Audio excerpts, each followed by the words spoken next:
میرے نبی نے اپنے رب کو اپنی آنکھوں سے یوں دیکھا ہے۔ جو موسیٰ علیہ السلام نے کہا تھا یا اللہ دیدار تک کرا، اللہ نے کہا موسیٰ کوئی نہیں ہونا، کہ نہیں میں کرنا ہے، میں تھوڑا یا کرا۔ کہا اچھا پھر میں پہاڑ پہ تجلی ڈالتا ہوں تو بھی دیکھ لینا۔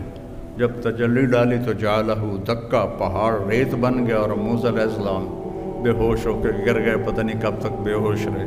اور میرے محبوب آپ کے نبی ایسے اپنے رب کو دیکھ رہے ہیں اور اللہ پردے ہٹا کے آپ سے گفتگو فرما رہا ہے، اور آپ کہہ رہے ہیں التحیات للہ والصلوات والطیبات، اور اللہ کہہ رہا ہے السلام علیک ایھا النبی ورحمۃ اللہ وبرکاتہ۔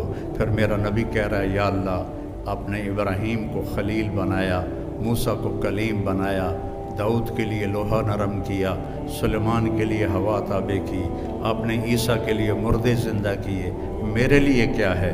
تو اللہ تعالیٰ نے فرمایا اولیس قد آتیتک افضل من ذلک کلہ، میرے محبوب آپ کو وہ دیا ہے جو کائنات میں کسی کو نہیں دیا، کسی کو نہیں دیا۔ کہا یا اللہ وہ کیا ہے؟ کہا اللہ ذکرت الا ذکرت معی، تیرا میرا نام اکٹھا ہو گیا ہے، قیامت تک کبھی جدا نہیں ہوگا۔ لا الہ الا اللہ، آگے پڑھو،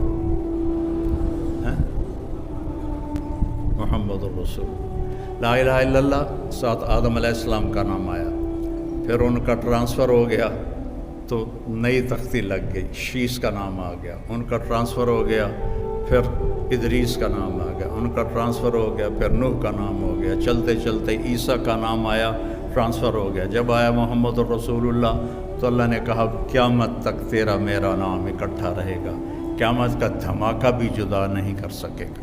اور اللہ نے ایسا برابری کی، اللہ میں 4 حرف ہیں، محمد میں بھی 4 حرف ہیں، احمد میں بھی 4 حرف ہیں، اللہ پہ کوئی نقطہ نہیں، محمد پہ کوئی نقطہ نہیں، احمد پہ کوئی نقطہ نہیں۔ لا الہ الا اللہ جب کلمہ بنایا محمد الرسول اللہ تو لا الہ الا اللہ بھی 12 حرف ہیں اور محمد الرسول اللہ بھی 12 حرف ہیں۔ تو دنیا اور آخرت کی عزت پانی ہے میرے عزیزوں، میرے بچوں بچیوں، تو اپنے اللہ کے نبی کی غلامی سیکھ لو۔